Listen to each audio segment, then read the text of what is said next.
Bismillahirrahmanirrahim. Assalamualaikum warahmatullahi wabarakatuh. Alhamdulillah pada pagi hari ini kita semua diberi kesehatan ya Allah Subhanahu wa taala untuk melanjutkan diklat qiraat sab'ah. Untuk pertemuan pertama yang termalang kita kan sudah mempelajari berapa imam?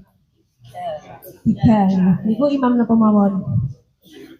Imam Asim, terus Imam Al-Kisai kali Imam Ibnu Amir. Dan untuk pagi hari ini insya Allah kita akan mempelajari Imam Hamzah, tapi dengan riwayat kholaf. Yang warna ungu ini, ungu, yang tulisannya kholaf.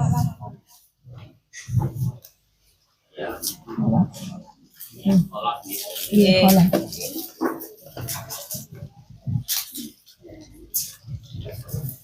Nah, untuk pertemuan sebelumnya kita itu kan mempelajarinya satu imam beserta kedua rawinya atau dengan sebutan jamak surah. Tapi untuk kali ini kita belajarnya dengan cara mufradatan. Artinya dengan memisah di antara dua rawi. Kenapa kok tidak seperti pelajaran yang pertama? Dikarenakan kholaf dan kholat ini perbedaannya lumayan banyak. Karena nanti kalau digabung dikhawatirkan semakin sulit, membuat semakin sulit. Oleh karena itu kita mempelajarinya satu persatu. Kholaf dulu, baru nanti insya Allah di jam yang kedua kita akan mempelajari yang kholat.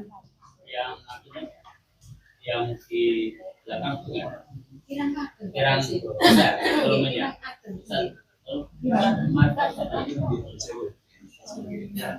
ditambah volumenya saja.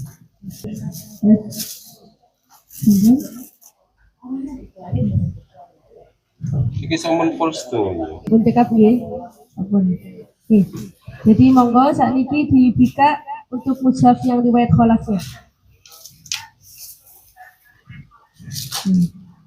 Petunjuk mushaf dari belakang dulu nggih. Nggih, kholaf. Ampun. Monggo dibaca riyen, nanti kalau ada yang tidak paham ditanyakan. Dari belakang. Yang bahasa Indonesia dulu.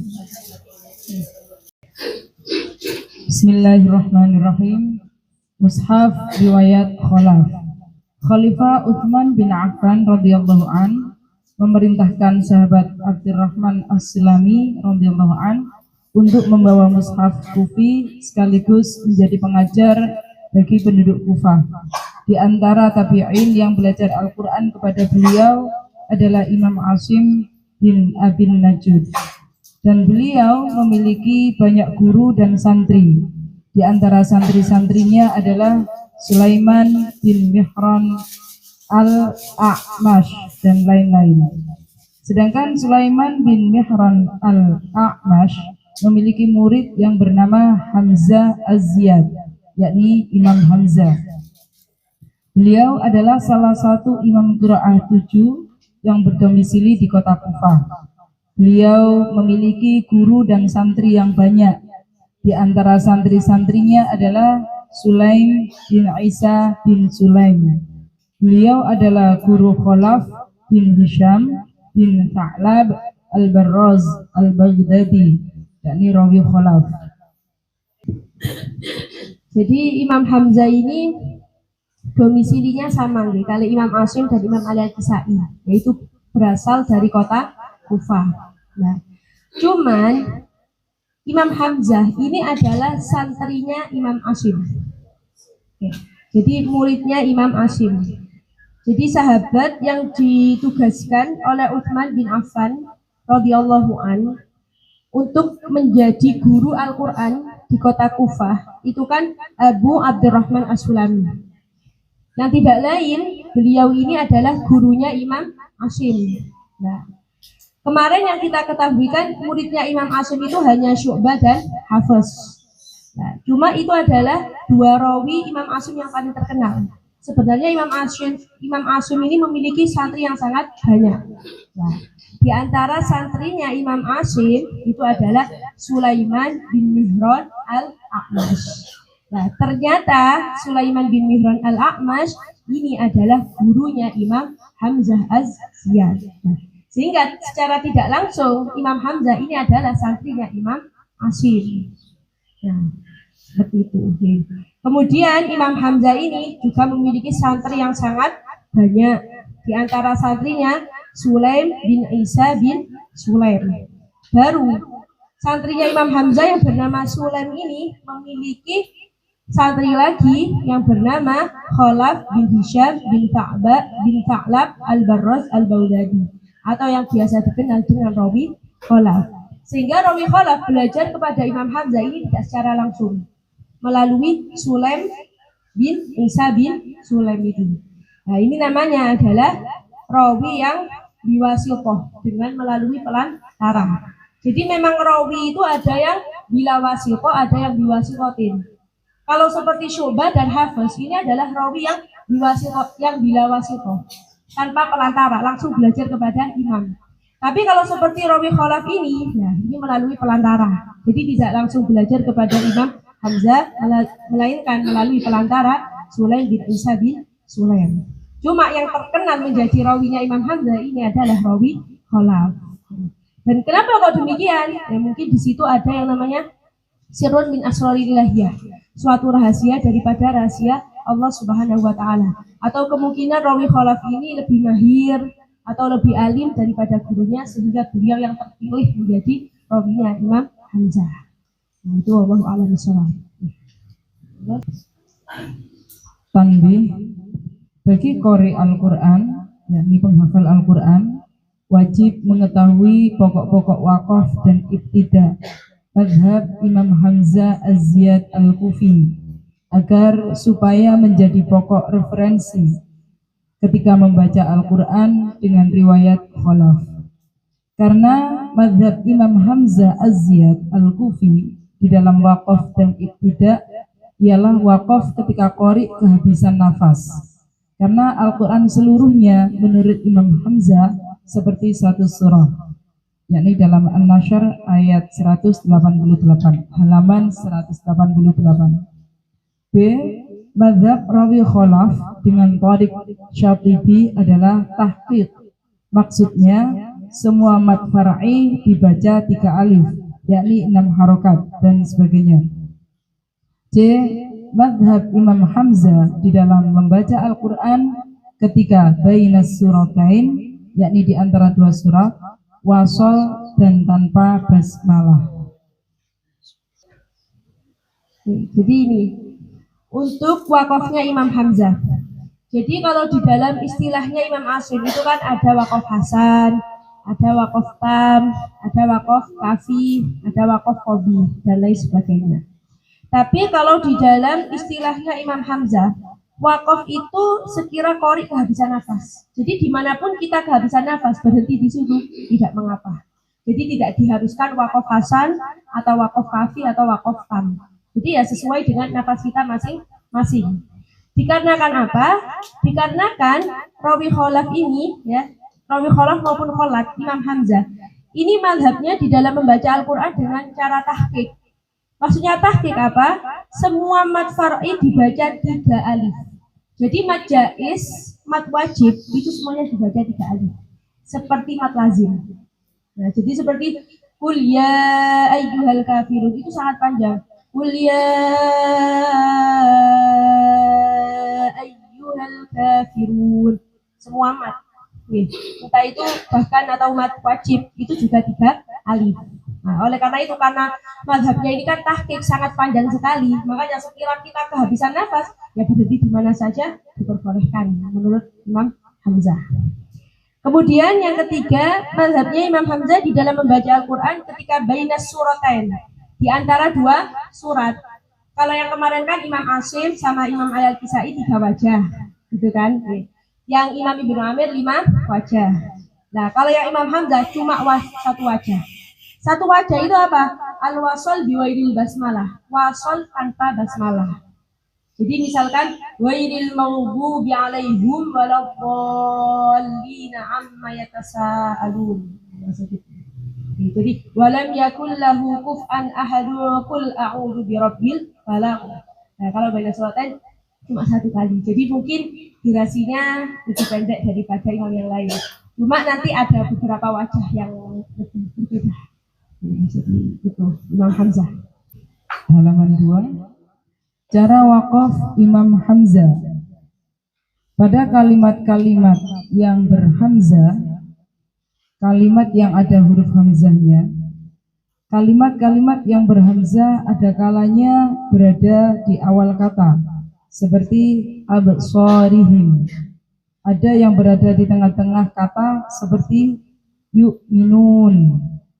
Dan ada pula di akhir kata, seperti as-sufaha. Menurut Imam Hamzah Al-Kufi, dibaca tashil secara mutlak ketika waqaf, baik hamzah yang berada di tengah-tengah kalimat atau yang berada di akhir kalimat. Yang dimaksud dengan tashil adalah berubah secara total, dan perubahan itu ada 4 macam. Yang pertama, tashil antara hamzah dan alif, atau antara hamzah dan ya, atau antara hamzah dan wawu.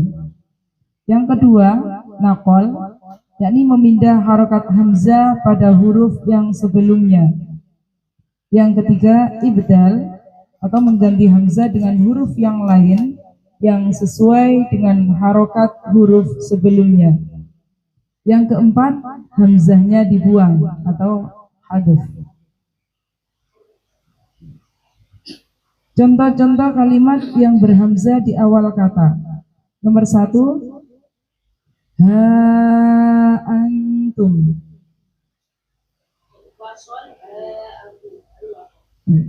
Wasol ha antum. Kemudian ketika diwakafkan ha antum. Mungkin untuk yang ini panjenengan lawan yang lain. Jadi untuk keterangan yang hamzah niki nggih, mulai halaman 2 sampai halaman 4. Ini adalah untuk semua kalimat yang berhamzah ketika dibaca waqaf untuk seluruh Al-Qur'an, yakni 30 juz. Jadi menawi kita pelajari semuanya, mungkin dia tadi kesusahan. Jadi nanti kita akan ambil beberapa saja yang ada di juz 30.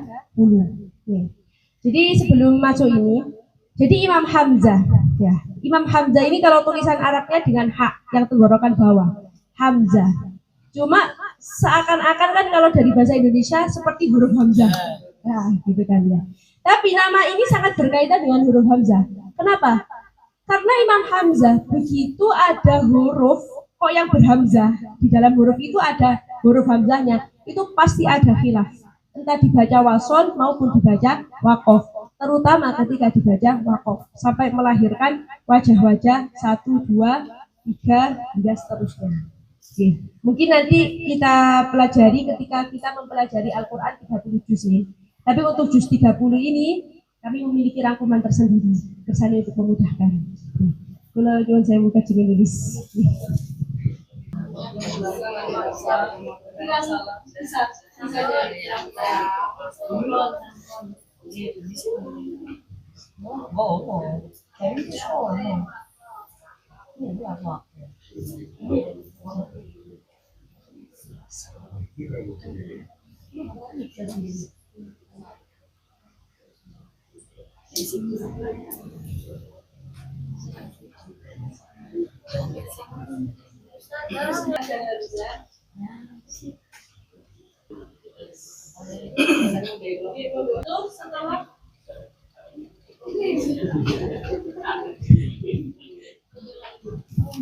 Jadi setiap ada hamzah yang berharokat, bukan yang mati.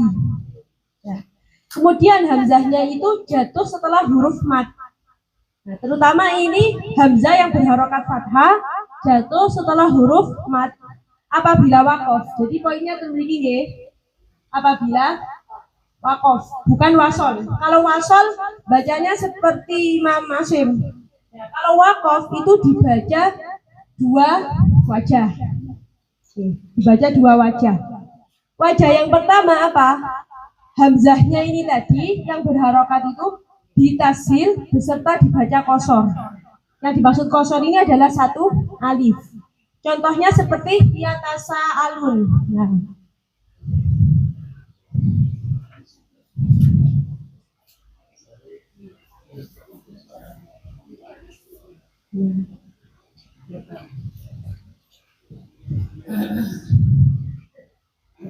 Yatasa alun. Nah, ini kan hamzahnya mati apa berharokat? Nah, berharokat fathah kan nggih. Nah, sebelum hamzah ini huruf mat. Nah, ini. Kalau dibaca wakof itu ada dua wajah. Yang pertama hamzahnya ditasil. Tasil ini tandanya tembiqi. Jadi diberi lingkaran. Kalau dulu pada masanya tabi'in sebenarnya lingkarannya berwarna merah, bukan berwarna hitam. Nah, jadi ini, jadi dibacanya tasil. Tasil itu apa? Antara hamzah dan alif. Jadi yatasalun. Oke. Jadi semuanya yatasalun. Yuraun. Nah, berhubung kalau yang yuraun ini hamzahnya asalnya di dhammah, maka tasghirnya ini bukan antara hamzah dan alif, melainkan antara hamzah dan waw. Nah, yuraun. Nah, kalau yang ini antara hamzahnya di kasroh, maka antara hamzah dan ya. At-taraib. As-sarair. Nah, itu wajah yang pertama. Jadi hamzahnya ditasil beserta kosor. Kalau wajah yang kedua, hamzahnya ditasil beserta mat. Nah, matnya berapa alif? Nah, 3 alif. Jadi panjang. Yatasalun.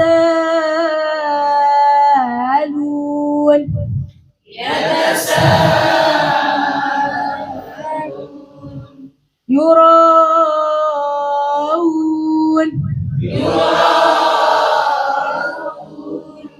At-taraib.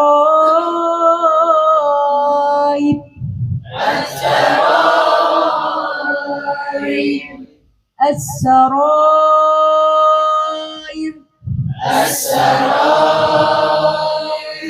Nah, jadi dibaca wajah pertama seperti yatasalun, terus yang kedua yatasalun. Tapi paling pertama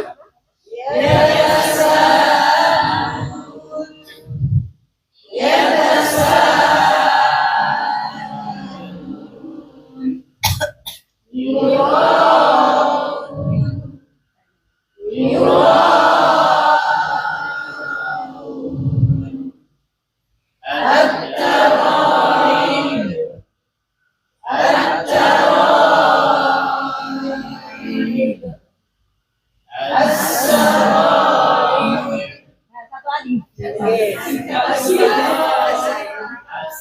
Lagi yang keempat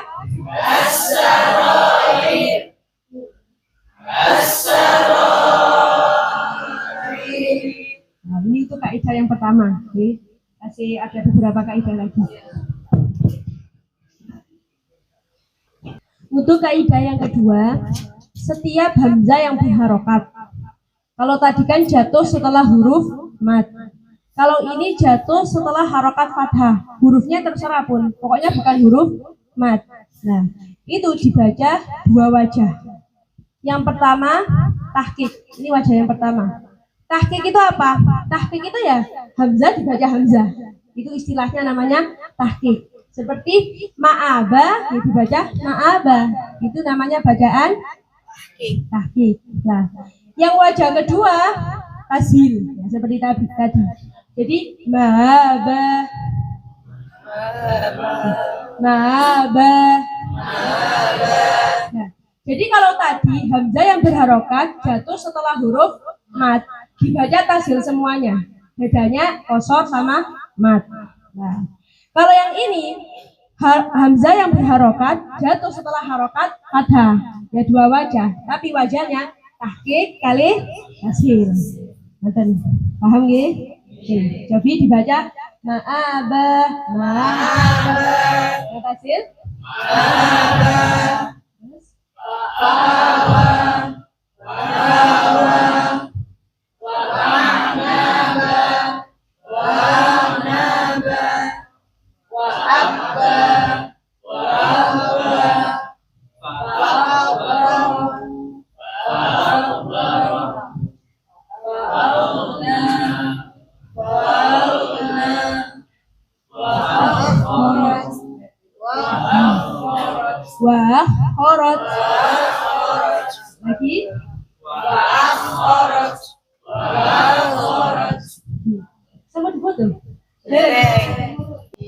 tahqiq ma'aba.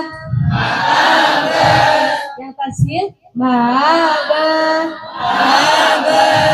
Fa'awa.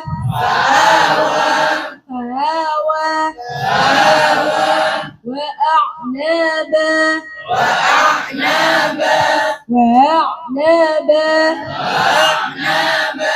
Wa'abba.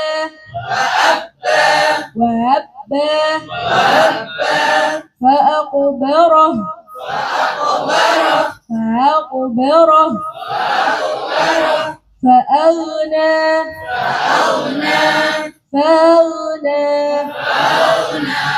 Wa'akharat.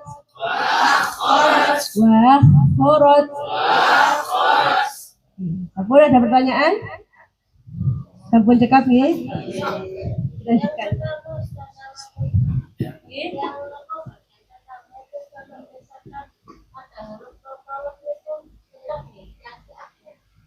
Oh, kalau seperti ataro. Iya, kita tetap ataro gitu. Nah, oke, hamzahnya mawon. Jadi fokus ke hamzah. Jadi hamzahnya seolah-olah apa itu seperti ngambang ke H ya. Boten antara hamzah kali alif. Hamzah itu kan makhrajnya tenggorokan bawah. Oke, jadi gitu kan. Kalau alif itu kan jauh, lubang mulut dan lubang tenggorokan. Boten kalau alif kan a. Antara kali a. Jadinya tahu. Ya. Ma'aba. Jadi enggak bukan ke h, tapi antara nih hamzah kali alif. Ma'aba. Nah, betul. Yang kaidah ketiga, setiap hamzah yang di fathah. Tasik yang di fathah. Kalau tadi kan yang berharokat. Kalau ini khusus fathah yang hamzah yang di fathah jatuh setelah harokat kasroh. Kalau tadi jatuh setelah harokat fathah. Nah, setiap hamzah yang di fathah jatuh setelah harokat kasroh juga dibaca dua wajah. Cuma wajahnya berbeda. Yang pertama tahqiq. Seperti tadi ya. Li'an amikum. Nah, ini kan hamzahnya diapakan? Di fathah, jatuh setelah harokat kasroh. Nah, ini dibaca tahqiq yang wajah yang pertama. Li'an amikum. Khoti'ah. Nah, wajah yang kedua ibdal ya. Apa ibdal itu? Ibdal itu diganti ya. Jadi hamzahnya yang asalnya a menjadi ya. Jadi bukan tersil, bukan antara lagi kalau ini. Jadi secara jelas menjadi ya. Jadi yang asalnya li'ah menjadi liya. Li'an amikum menjadi liyan amikum. Makanya niki kalau tuliskan ngeten nggih. Karena kalau dari segi rasul musmaninya kan tertulis dengan alif. Nah, makanya kalau untuk ibdal ya-nya pakai ya yang kecil itu loh. Nggih, yang ditarik ke depan. Nggih. Nah, khoti'ah menjadi khotiyah. Betul. Jadi sama-sama mulai pertama ini sama dua wajah, cuma wajahnya berbeda. Betul nggih. Jadi monggo yang tahqiq bi an'amikum. Monggo. Bi an'amikum. Yang ibdal liyan amikum. Khotiyah.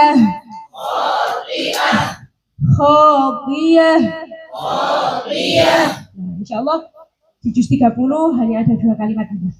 Tapi kalau 30 juz ini sangat banyak. Itu memudahkan. Kita lanjut kaidah selanjutnya nggih.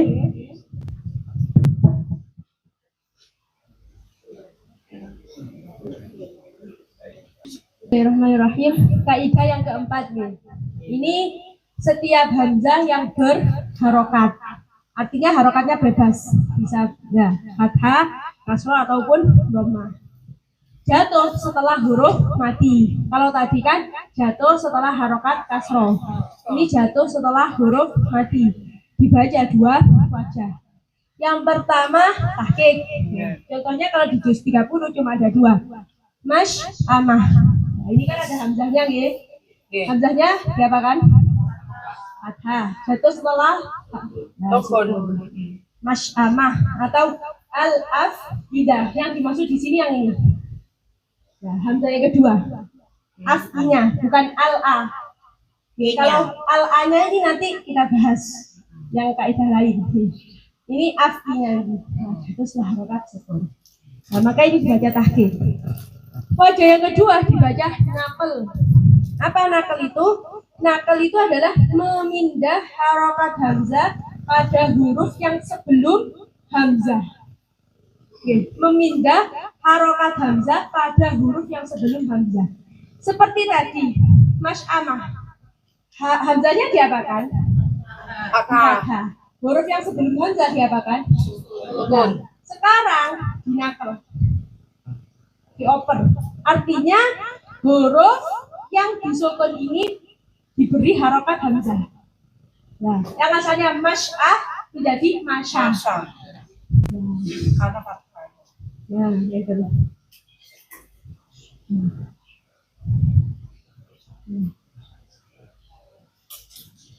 Nah, terus hamzahnya diberi harokat apa?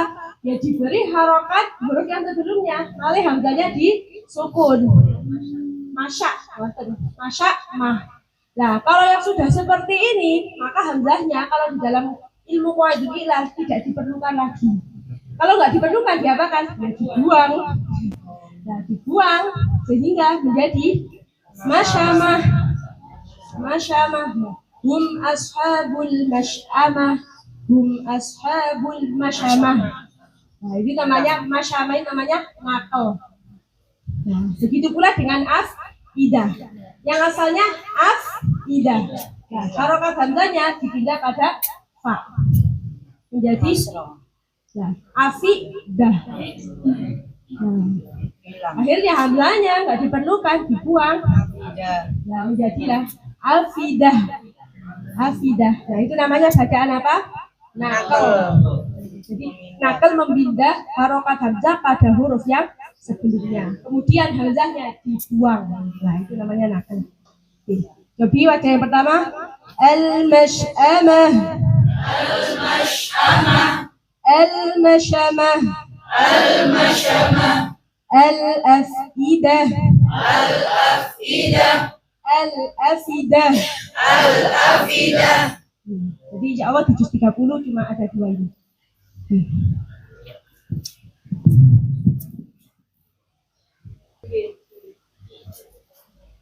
Kita masuk ke kaidah yang kelima.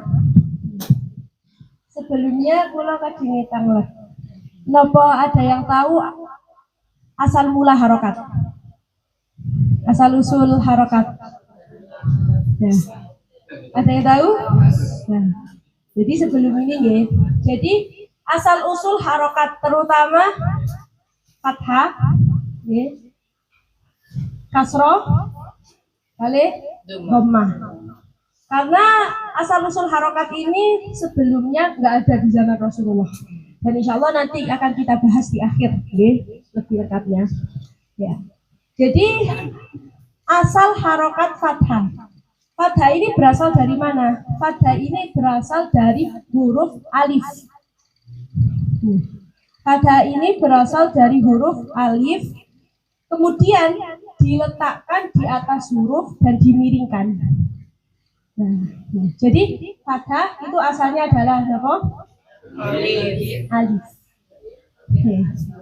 Kemudian kalau kasroh ini asalnya adalah ya. Ya itu kan biasanya bentuknya seperti niki ya. Kalau ngarani kados bebek ngoten.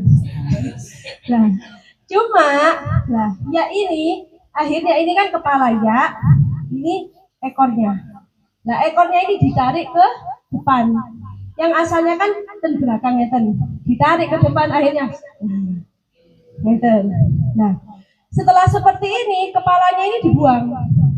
Hanya ekornya saja. Nah, ekornya akhirnya ditaruh di bawah huruf dan dimiringkan. Itu asal usul kasroh.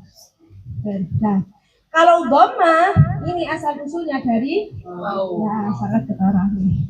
Dari wau. Dan kemudian wawunya ini dikecilkan, ditaruh di atas huruf. Nah, oleh karena itu huruf mat itu kan ada 3. Alif, wawu, ya. Kalau huruf mat alif pasti jatuh setelah harokat fathah. Kalau ya pasti jatuh setelah harokat kasroh. Kalau wawu pasti jatuh setelah harokat dhamma.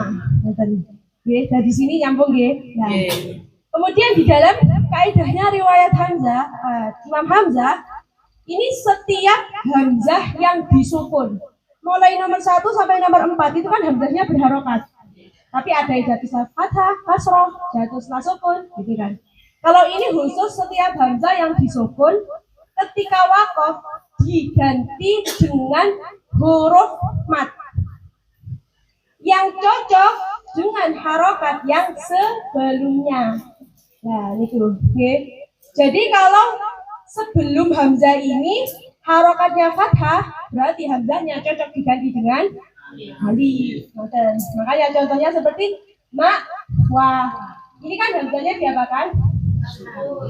Disukun. Jatuh setelah harokat fathah. Nah, ketika waqaf dibaca ma, wa. Dan ini dibaca cuma 1 kali, 1 wajah. Kalau tadi kan 2 wajah. Kalau ini cuma 1 wajah. Jadi hiyal mawa langsung bukan hiyal makwa. Langsung 1 kali aja. Ini 1 kali. Kalau yang tadi kan 2 wajah. Nah, seperti mu soda. Nah, harokatnya sebelumnya di dhamma. Nah, mali hamzahnya diganti dengan wawu menjadi mu soda. Shi tuma. Nah, sebelumnya diapakan? Kasroh. Mali hamzahnya diganti dengan ya. Shi tuma. Jadi al-ma'wa menjadi al-ma'wa. Mu soda menjadi mu soda. Shi tuma menjadi shi tuma. Yu minun Nah, seperti itu. Jadi ini cuma dibaca 1 wajah. Nah, cuma yang perlu diperhatikan, ini kan mulai tadi, ini adalah kaidah yang terakhir mengenai hamzah yang dibaca waqaf. Mulai kaidah yang pertama sampai kaidah yang kelima, ini kan hanya membicarakan kalimat-kalimat yang berhamzah dan ketika dibaca waqaf, bukan ketika dibaca wasol. Nah, maka di dalam mushaf ini itu semuanya hamzahnya entah di tengah ayat maupun di akhir ayat. Otomatis kalau di akhir ayat kan dibaca waqaf. Itu semua tertulisnya seperti Imam Asim. Nah, jadi mau nggak mau kita harus menghafal. Loh, kenapa kok nggak dibaca sesuai wajahnya? Nah, ini karena ada hukum yang lain lagi. Cara di dalam menulis Al-Quran, syaratnya ini harus seperti ketika dibaca wasol. Nggak boleh ditulis seperti ketika waqaf. Seperti tulisannya kan kalau di dalam Al-Quran azabun alim kan di akhir ayat. Tulisannya alim apa alimun? Alimun. Nah, itu adalah petunjuk bahwa syarat di dalam menulis Al-Quran harus seperti ketika dibaca wasol, sekalipun itu dibaca waqaf. Jadi makanya mulai tadi itu hanya contoh-contoh. Tapi kalau tulisan ya seperti ini. Nah, kita yang harus teliti. Makanya kalau mengandalkan kaidah yang di sini takutnya bingung. Karena dari diklat yang pertama sampai yang terakhir kemarin, saya pakai yang ini itu bukan masuk. Makanya dengan ikhtiar yang lain mugi-mugi lebih dipermudah. Amin. Apun, ada pertanyaan? Balik ya. Oh, okay. Jadi yang langsung yang wajahnya nggih. Al-mawa musodah Shituma yuminun muminin Ampun. Ya, ketika waqaf ya tetap biasa. Tapi tulisannya semuanya seperti wasol. Mungkin kalau yang ada dalam kitab, mungkin kalau panjenengan ingin memperdalam, monggo disinawi malih.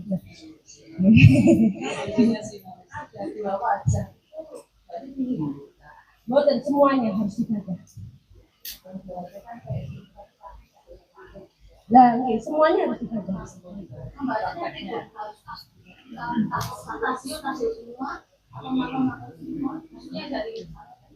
Awal surat apa? Boten per ayat. Per ayat. Jadi ketika di akhir ya sudah langsung baca, nggak harus. Mulai misalkan di Amma Yatasaalun ya ada Yatasaalun, ada Ma'aba, wa Abba. Tahqiq semuanya enggak. Jadi per ayat. Jadi Amma Yatasaalun langsung mas. Amma Yatasaalun. Terus lanjut. Nah, nggak harus kembali malih. Jadi itu aturannya per ayat. Nah, oh kalau buat deres murajaah. Oh kalau murajaah diperbolehkan memilih satu. Tapi kalau pertama urdu musyafah seperti ini harus dibaca semuanya.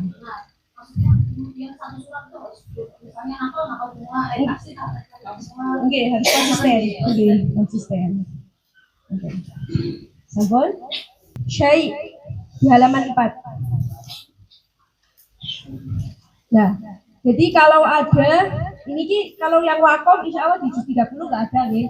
Kata syai kali syai'an ini loh. Kalau di juz 30, kalau wakofan nggak ada. Jadi langsung kita bahas saja ketika wasol. Sampun kepanggil? Nah, ketika wasol di dalam kata syai itu kan ada tanda sin kecil. Halaman 4. Ya, sin kecil. Biasanya kalau ada sin kecil itu apa? Sakta seperti kalabel nah jadi kata syai atau syai'ah kalau ketika wasol Imam Hamzah ini mau rawi kholaf nih terutama ini dibaca satu kali jadi langsung sakta seperti di dalam surat Al-Buruj itu wallahu ala kulli syai'in qadir gitu kan itu dibaca langsung sakta wallahu ala kulli syai'in qadir syai. Tapi tidak menghilangkan matinya. Bukan syai, nah, tapi syai. Nah, dibacanya cuma satu kali. Khusus kata syai. Syai'in atau syai'ah. Nggih, sakta itu kan berhenti sejenak tanpa nafas. Jadi wallahu ala kulli syai'in qadir. Wallahu ala kulli syai'in qadir.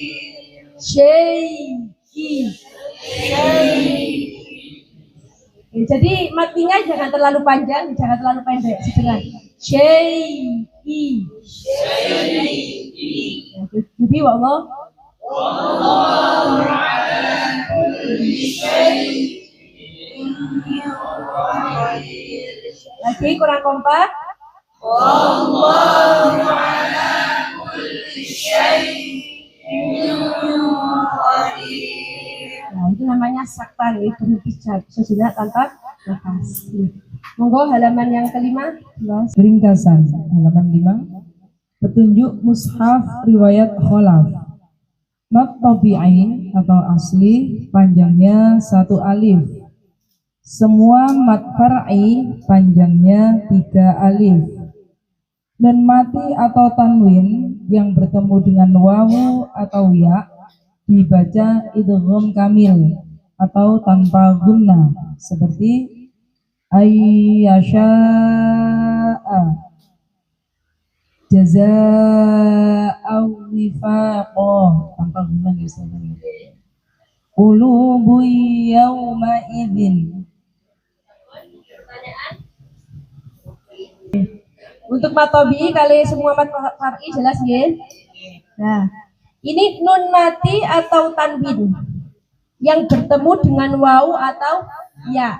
Ya, jadi huruf idgham itu kan ada 6 secara keseluruhan yarmiluna. Baru kalau biasanya yang kita kenalkan ada idgham bihunna, ada idgham biyahunna. Sekarang ada lagi istilah yang namanya idgham kamil. Ada yang pernah dengar? Ya baru. Jadi idgham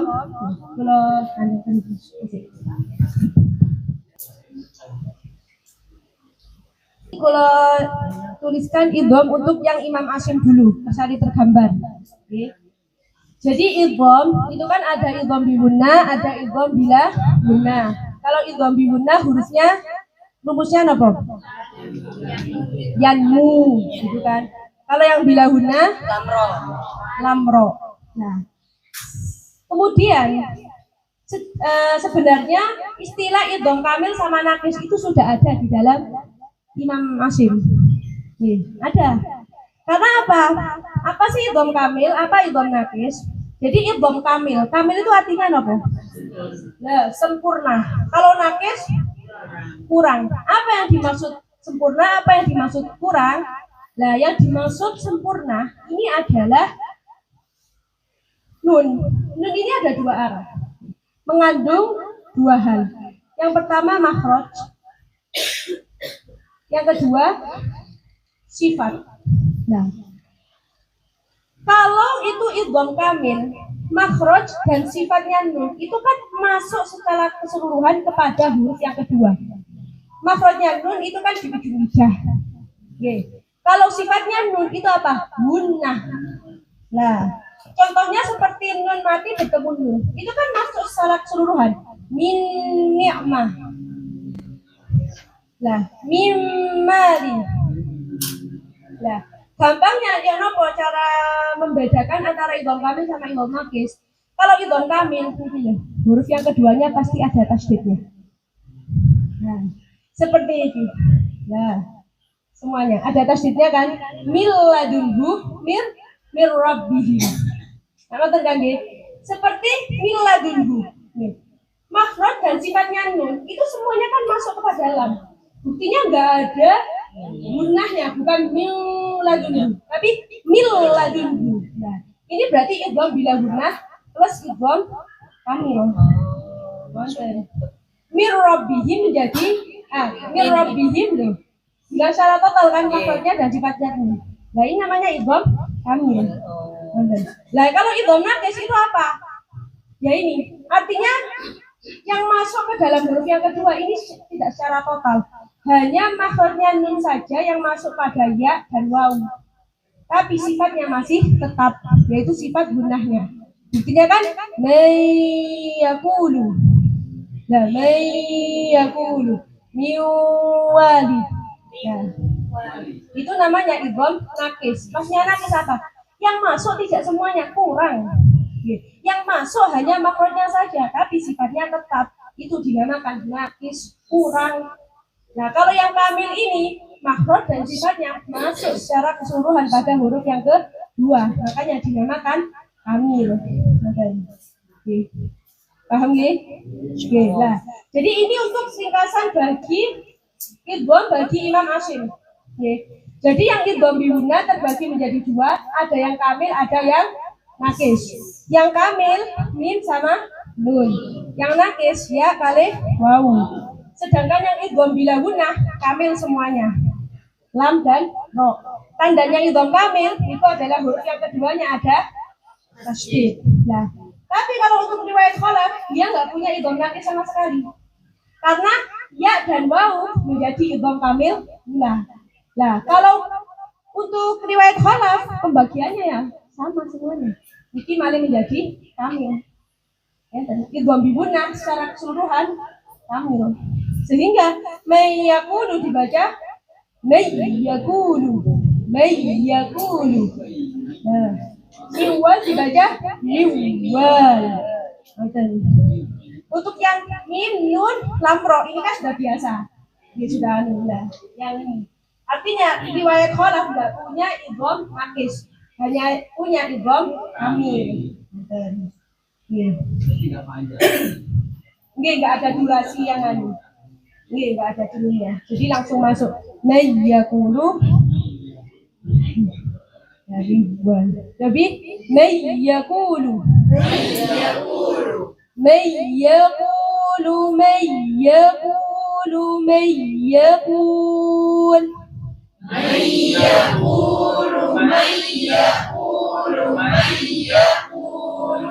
Miwal.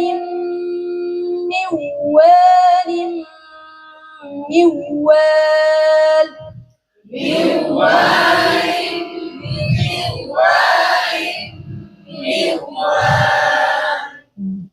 Bon, ada pertanyaan? Sampul cekap ya. Jadi tadi yang pertama itu adalah untuk Imam Asim. Kemudian kalau riwayat kholaf 6 huruf idgham itu semuanya menjadi idgham kamil tanpa ada idgham naqis. Makanya nanti kalau yang ketemu ya dan waw itu semuanya ada tasdidnya yang di dalam riwayat kholaf. Tapi yang riwayat kholaf tidak. Ini hanya khusus kholaf.